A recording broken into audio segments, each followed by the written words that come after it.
Good afternoon, guys. Ayan. Pasok ka na naman. Sa susunod na linggo ay pasok ka na naman. Kita nyo to mga lumang notebook. Mga pinaglumaan. Sayang naman. Ang gagawin ko, i-recycle ko. Tatanggalin ko lang yung mga walang sulat. At pagsasama-samahin ko sila sa isang notebook. Para maging isang bagong notebook. Sa panahon ngayon, kailangan magtipid, guys. Ayan, di ba? Ang mahal na notebook ngayon. Ayan. Dami pa, di ba? O, pag inalis ko to dito sa spring, tatahiin ko siya. Magiging isang bagong notebook. Ayan.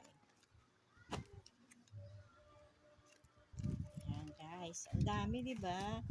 So, ilang notebook to? So, makakabuo na tayo ng panibagong notebook. Kikita nyo mamaya. Anong gagawin ko? Thank you.